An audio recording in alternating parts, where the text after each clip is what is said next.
we're going to read some fun books this summer. So, the first one we're going to read is The Great Airport Mystery by the Hardy Boys. This is number 9 in the series, and we're going to start with chapter 1. So, let's just get right to it. Mysterious Flare. Too bad we lost so much time fixing that flat, Joe. Dad wanted us home in a hurry to start work on the case. Frank Hardy speeded up the brothers' convertible. Joe studied a road map. We're coming to a turnoff that could save us 30 miles, he said. Let's try it. The boys kept a sharp lookout in the gathering dusk. Presently, Frank slowed and spun the wheel. The entrance to the turnoff was narrow and flanked by heavy trees and brush. If they'd not been watching for it, they could have easily have missed it. A second later, Frank slammed on the brakes. The glare of their headlights showed a wooden barrier several yards ahead. Oh no, a roadblock, Joe groaned. That's strange, Frank murmured. There's no sign to explain why the road's cut off. Maybe it's only for minor repairs, Joe said, hopefully. Let's take a chance. He jumped out to move the wood barrier. Okay, but keep your fingers crossed, Frank said. I'd sure hate to get stuck in some pothole and break an axle, especially at this time of night. Joe, blond and a year younger than dark-haired 18-year-old Frank, dragged the barrier aside. Frank drove past. Then Joe replaced the roadblock to its original position. Climbing into the convertible again, he asked, Any idea what this new case Dad's working on is about? No, but the way he sounded, it must be urgent. Fenton Hardy, the boy's father, was a former crack detective of the New York City Police Department. After retiring from the force to the waterfront town of Bayport, he had become a famous private investigator. Frank and Joe, who seemed to have inherited their father's sleuthing talents, often aided him in his investigations. The brothers had also solved several cases largely on their own, beginning with the Tower Treasure, and most recently, the strange mystery of Cabin Island. Now, a summer vacation trip had been cut short by the upcoming assignment. The boys continued their journey in the deepening darkness. Ahead, the road wound through isolated, hilly country. Here and there they encountered patches of light radiation fog, a phenomenon to this type of terrain. After several minutes, the Hardys were puzzled not to see any road construction or any other reason for the barrier they had encountered. Maybe the roadblock was just somebody's idea of a joke, said Joe. Frank was about to answer when suddenly the brothers were startled to see an intensely bright red glow appear on the road ahead. Temporarily blinded by the light, Frank jammed on the brakes.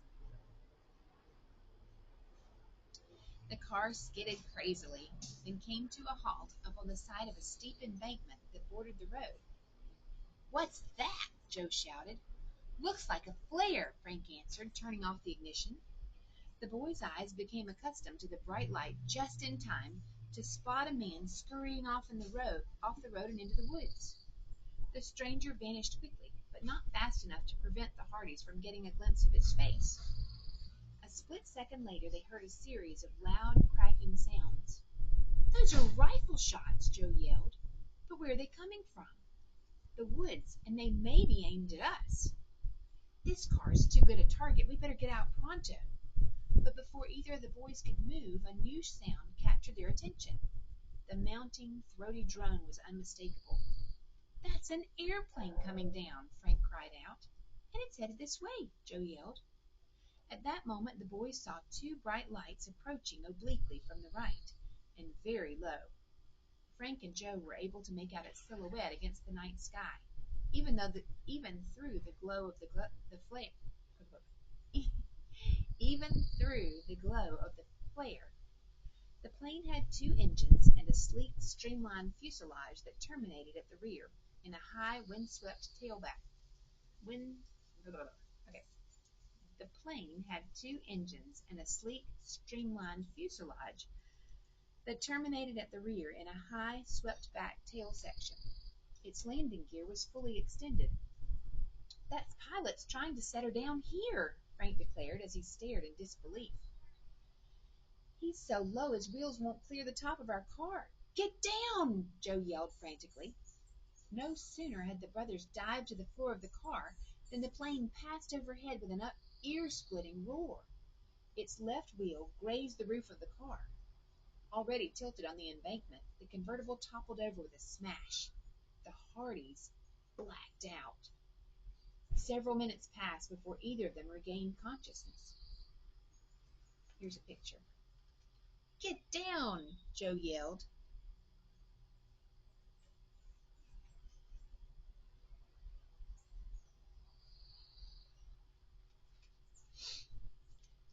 Frank was the first to move.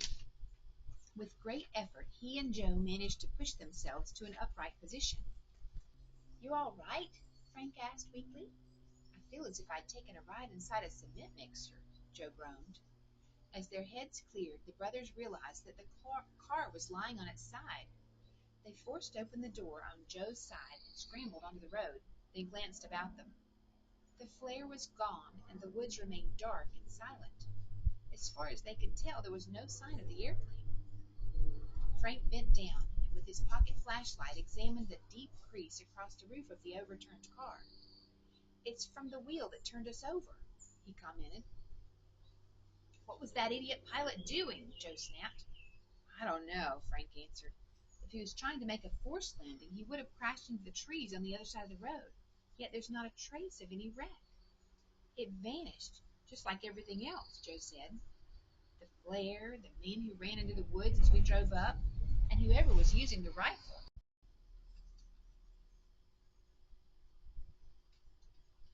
"Did you get a look at the face of the man with the flare?" Frank queried. "Yes, but only for an instant," Joe answered. "I think I've seen him someplace before, though." "Me too," Frank agreed. "Maybe we saw a photo of him in Dad's files. Let's take a look when we get home."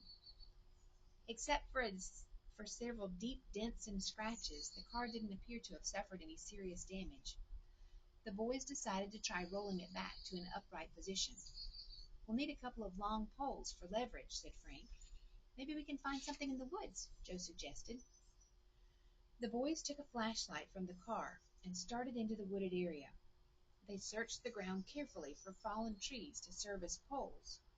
Suddenly they were startled by a sharp snapping sound, like the breaking of a twig behind them. "Did you hear that?" Joe whispered. "Yes. Listen." There was a second snap, then silence. The boys stared into the darkness but could see nothing. "Probably some animal," Frank said. "I guess so," Joe agreed. The Hardys were about to resume their search when the snapping of twigs was heard again. Frank switched off the flashlight. The boys listened. From nearby came the faint rustle of leaves. It was as if someone or something were approaching stealthily. They turned and looked behind them. Suddenly the outline of a man appeared against the heavy brush.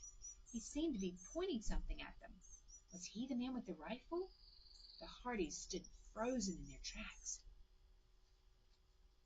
Chapter 2. Factory Detectives. "Who are you?" Frank demanded. He snapped on his flashlight and directed the beam toward the mysterious figure. He wasn't the man who had set the flare. "Drop that light," the stranger ordered gruffly. Frank tossed the flashlight to the ground.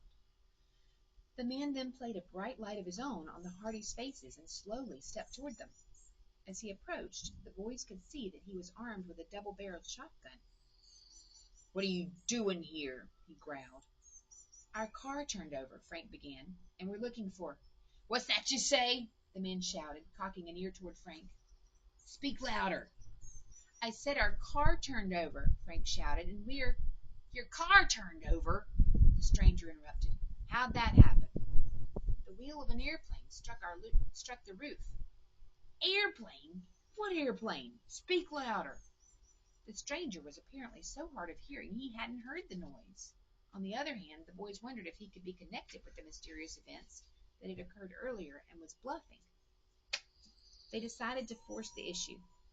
Frank told him briefly about the roadblock, the red flare, and the low-flying plane. He also mentioned seeing a man run off the road into the woods and said that later they'd thought they were being shot at. "You're both crazy," the stranger sneered. "I didn't see any airplane or red flare." Then he motioned with his flashlight for the boys to walk on past him. You better get out of here right now if you know what's good for you. You're on private property. We didn't notice any fences or signs around here, Joe retorted. I don't care what you didn't notice, the man shouted. Get going. As the boys walked past him, they managed to catch a closer glimpse of his face. They saw that he was middle-aged and pale and haggard. Frank asked that he and Joe be allowed to find a couple of poles. The stranger hesitated, then gave permission. Frank and Joe soon located several fallen saplings. They picked two of the strongest and dragged them to the car. They then positioned the saplings under the convertible and pushed against them with all their strength. At first it seemed hopeless, but after another powerful lunge, the car began to move, then shivered to an upright position. The brothers stopped for a moment to catch their breath. They noticed that the stranger was watching them from the edge of the woods. Get going, he yelled angrily. Frank tugged at the jammed door on the driver's side. Finally it opened. The boys got in and Frank turned the ignition key. After a few seconds, the engine came to life. Except for the draining off of some fuel and oil, the car seemed to be in safe driving condition. Frank maneuvered it carefully for a few minutes, then gathered speed and set off for home. Wow, Joe sighed. I like excitement, but tonight was enough to last me for a month. Trying to find some answers to all that happened, the brothers discussed the mystery, but were unable to arrive at any conclusions. As they got closer to home, their thoughts shifted to the telephone call from their father. What could the case be? Their faces lit up in anticipation. Nearly 3 hours later, the boys reached Bayport, where they lived. As they entered the living room of the Hardy house, their mother greeted them. She was an attractive, slender woman who tried to take the adventurous life of her family philosophically. Mrs. Hardy could not help worrying, however, over the dangers she knew they must encounter. Hello, sons, she said in a relieved voice. Hello, Mother, the boys answered, and Frank added, Sorry to be so long driving back, but we took a shortcut that turned out to be time-consuming. My goodness, what happened to you two? She asked in alarm as they bent down to kiss her. She pulled them closer to a lamp. Joe had a large swelling near his temple, Frank an ugly bruise under his left eye. Mrs. Hardy wanted to call the doctor, but the boys assured her that their injuries were not serious. In order not to upset her further, Frank said they had been bruised when he'd stopped the car short. Miss Gertrude Hardy, sister of the boy's father, entered the room. She was a tall woman who secretly adored her nephews but constantly scolded them for not being cautious enough in their sleuthing. Occasionally, her dire predictions of danger came true. At seeing their injuries, she immediately said, Ice packs for both of you. Please, Auntie, not till we talk to Dad, Frank pleaded. The brothers hurried to their father's study. Mr. Hardy looked up as they entered. Hello, boys, he said. Glad to see you back. Sorry I had to break up your visit. Noticing their injuries, he asked, What happened? Joe told Mr. Hardy about their adventure while Frank began to hunt through the identification files. Several minutes later, he held up a card. I found it, he exclaimed. Joe, I'm sure this is the man with the flare who ran into the woods. Joe looked at the photograph mounted on the card. You're right. Frank handed the card to his father. Mr. Hardy took it and leaned back in his chair. He was a handsome, athletic-looking man. Ah, yes, he said.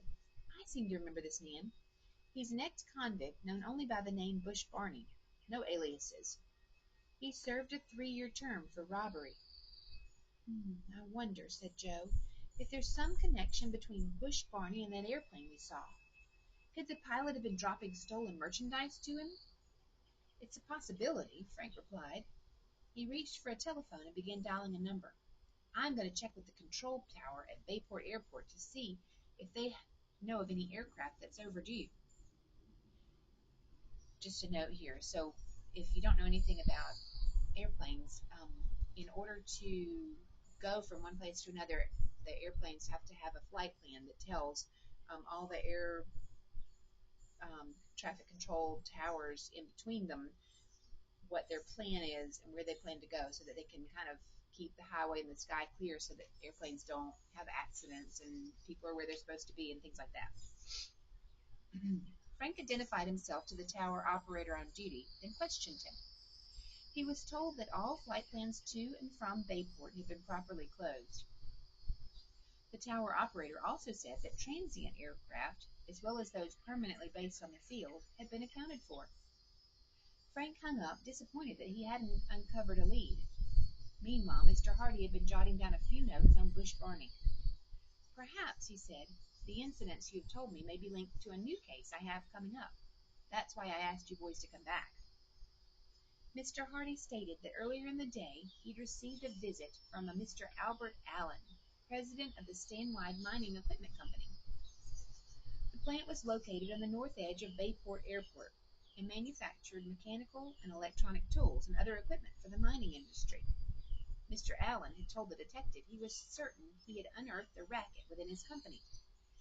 He had been getting complaints from customers about shortages in orders. In each instance, he typed a note. A typed note had been enclosed in the shipment promising that the shortage would be made up at a later date. But the promise had never been kept, the customers said, and they needed the material. What sort of material have the shortages involved? Frank asked. Mostly small but expensive components, his father answered, especially electronic parts with a high platinum content. Mr. Allen, the detective continued, had ordered an examination of the company's books. Everything had tallied. Recently, he'd had a meeting with a Mr. Cosgrove, whose firm was one of Stanwhite's largest customers. Mr. Cosgrove had threatened to sever business relations with Stanwhite because of the shortages. The publicity resulting from such a move could be extremely damaging to Stanwhite, Mr. Hardy said, even more damaging than the loss in orders. It sounds like an interesting case, said Joe. When do we begin? Tomorrow, Mr. Hardy said. First, we're going to stop at the doctor's office and have him check those bruises of yours. Then we'll drive out to Stanwhite to meet Mr. Allen. I'm arranging to have you boys pose as company employees. Employees? Queried Frank. Yes, his father answered. Actually, you're going to be doing a factory investigation job.